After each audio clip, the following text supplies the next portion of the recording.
Welcome friends.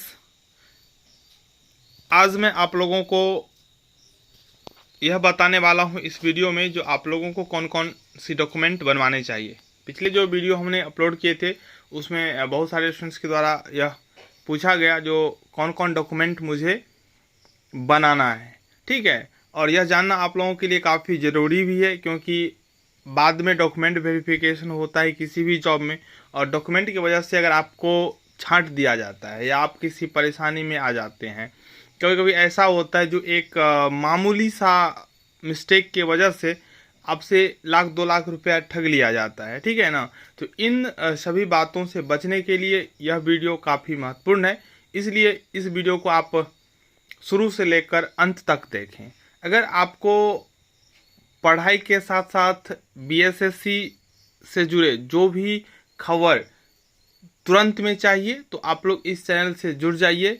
Channel को subscribe कर लें और बेल आइकन को प्रेस करके ऑल पर क्लिक कर दें ताकि कोई भी अगर सूचना कर्मचारी चयन आयोग बिहार के द्वारा दिया जाता है तो मैं आप तक पहुंचा सकूं, ठीक है, वो भी ऑथेंटिक। क्योंकि बहुत सारे ऐसे यूट्यूब चैनल्स हैं जो भ्रामक खबर फैला के अपना व्यू बढ़वाना चाहते हैं जो बाद स्टूडेंट्स के लिए किसी भी परिस्थिति में हेल्पफुल नहीं है। तो मैं आज इस वीडियो में बात करने वाला हूं जो आपको कौन कौन सी डॉक्यूमेंट बनवाना चाहिए, ठीक है, जिससे कि आपको आगे कोई दिक्कत ना हो। देख लीजिए, पिछले वीडियो में तो हम बता ही चुके हैं जो 27 सितंबर से ऑनलाइन आवेदन प्रारंभ होगा और इसका जो अंतिम तिथि है वो 11 नवंबर है। मुझे नहीं लगता है जितना डेट दिया हुआ है तो इस डेट में आगे बढ़ाने की आवश्यकता होगी, इसलिए आप लोग अभी ही लग जाइए अपने सभी जो आवश्यक डॉक्यूमेंट है वो डॉक्यूमेंट बनवाने में।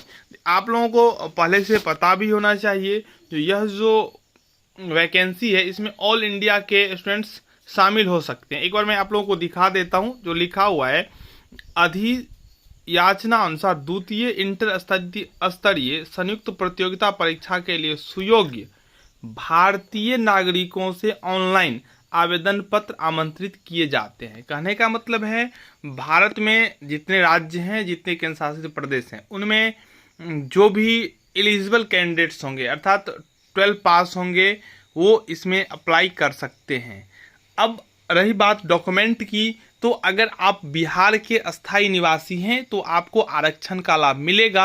अगर आप बिहार के अस्थायी निवासी नहीं हैं तो आपको आरक्षण का लाभ नहीं मिलेगा। तो अगर आप आरक्षण का लाभ लेना चाहते हैं और आप बिहार के अस्थायी निवासी हैं तो इससे जुड़े आपको प्रमाण पत्र भी देना होगा, ठीक है। तो आपको कौन कौन सी डॉक्यूमेंट बनवाना है, तो सबसे पहला जो डॉक्यूमेंट है वो होता है आवासीय जब आपके पास होगा तो इसी से आप प्रूव कर सकते हैं जो आप बिहार के अस्थायी निवासी है। इसमें भी देखिए पुरुष के साथ तो कोई ज़्यादा झंझट नहीं है, ठीक है, क्योंकि उनका जो परमानेंट एड्रेस होता है वो चेंज नहीं होता है। लेकिन जो महिलाएं होती है उसमें से विवाहित महिला, तो विवाह के बाद उनका जो है ना एड्रेस चेंज हो जाता है, वो अपने पति के यहाँ चली जाती है, तो उनके स्थिति में थोड़ा सस्पेंस है। तो मैं उनके लिए भी इस वीडियो में चर्चा करने वाले हैं जो उनको क्या करना है, ठीक है। तो देखिए आवासीय आप अपने पिता के यहाँ से ही बनवाइए, ठीक है, आप अपने पिता के यहाँ से आवासीय आप बनवा लीजिए, ठीक है। दूसरा जो हम बात करने वाले हैं आवासीय सबके लिए जरूरी है जी, ठीक है, जो आरक्षण का लाभ लेना चाहते हैं। अगर आप आरक्षण का लाभ नहीं लेना चाहते हैं, आप यूआर कैटेगरी में आना चाहते हैं तो आपको ये आवासीय की कोई ज़रूरत नहीं है। जैसे कोई झारखंड के होंगे तो उनको आवासीय की ज़रूरत नहीं होगी, ठीक है ना।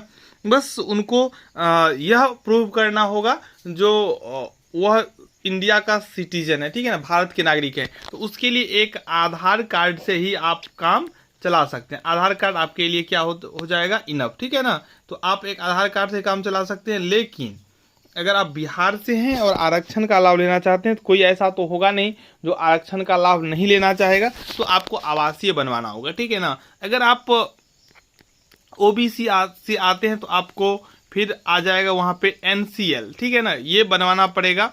और जाति प्रमाण पत्र, ध्यान से समझिए, जाति प्रमाण पत्र ये भी आपको बनवाना पड़ेगा, ठीक है, जाति प्रमाण पत्र।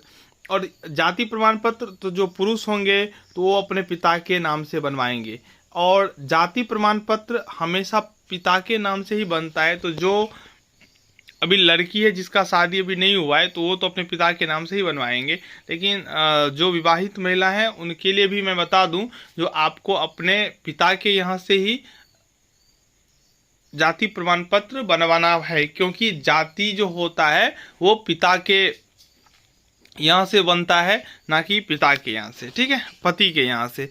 तो ये क्लियर हो गया। जो EWS कैटेगरी में आते हैं, इकोनॉमिक वीकर सेक्शन में, तो आपको तो सबसे पहले आवासीय बनवाना पड़ेगा, ठीक है ना। अगर आपने आवासीय EWS अभी तक नहीं बनवाए, आवासीय, उसके बाद आपको आय प्रमाण पत्र बनाना है, उसके बाद आपका जाति प्रमाण पत्र चाहिए, ठीक है, ये 3 प्रमाण पत्र चाहिए। उसके बाद आप EWS के लिए अप्लाई करेंगे। EWS अप्लाई जब आप करेंगे उसमें 2 पेज आएगा, एक पेज तो ये रहेगा आपने आवेदन किया है, एक और पेज आएगा जो एफिडेविट का होगा, जिसे आपको ब्लॉक में ले जाकर फर्स्ट क्लास मजिस्ट्रेट यानी कि SDM से बनवा के उसको जमा करना पड़ेगा, ठीक है ना। तो आवासीय अप्लाई कर लीजिए, आय अप्लाई कर लीजिए, जाति। यहाँ आप ध्यान रखिएगा, अगर आप महिलाएं हैं तो आप अपने पिता के नाम से ही जाति बनवाइएगा, ठीक है। तो इतना डॉक्यूमेंट आप जरूर तैयार कर लें। जो दिव्यांग अभ्यर्थी हैं वो अपना दिव्यांगता सर्टिफिकेट जो है ना, मान्यता प्राप्त आप हॉस्पिटल से वो प्रमाण पत्र प्राप्त कर लें, ठीक है ना। जैसे प्रत्येक डिस्ट्रिक्ट में लगभग है, कुछ ऐसे डिस्ट्रिक्ट हैं बिहार में जहाँ पे नहीं है मेडिकल हॉस्पिटल कॉलेज, तो फिर आप अपने अगल बगल के जो ज़िला हैं वहाँ जाके आप ये प्रमाण पत्र बना लें। तो अप्लाई करने से पहले आपके पास सभी प्रमाण पत्र निश्चित रूप से होना चाहिए, इसलिए आप इस प्रमाण पत्र को ज़रूर बना के पहले से ही रख लें ताकि आपको कोई भी दिक्कत ना हो। देखिए यहाँ पे स्पष्ट रूप से लिख दिया हुआ है, जो ऑनलाइन आवेदन करते समय नियत प्रविष्टि के अधीन इंगित आरक्षण का दावा नहीं करने पर किसी भी परिस्थिति में आरक्षण का लाभ दे नहीं होगा। अर्थात अब जब अप्लाई कर रहे हैं उसी वक्त आपको आरक्षण का दावा करना है। अगर आप उसके बाद आरक्षण का दावा करते हैं तो आपको तो लाभ नहीं दिया जाएगा, ठीक है, ठीक है। उसके बाद आपको अनारक्षित में रखा जाएगा। आप लोग अभी जो फ्रेश कैंडिडेट है, जो पहली बार एग्ज़ाम देने वाले हैं, उन्हें उतना तो पता नहीं होगा, तो एक वीडियो हम उस पर बनाएंगे, ठीक है, जिसमें आपको एक एक पॉइंट पे समझाएंगे जो ये अनारक्षित आरक्षित सब क्या होता है, ठीक है। तो अभी आप बस इतना ही समझिए, जो भी आरक्षित वर्ग में आते हैं वो अपना पहले प्रमाण पत्र बना लें, अप्लाई कर लें, ठीक है। चलिए, अगर कोई भी दिक्कत होता है तो आप हमको कमेंट में बताइए, मैं उस पर एक वीडियो ज़रूर बना दूंगा। अभी के इतना ही, धन्यवाद।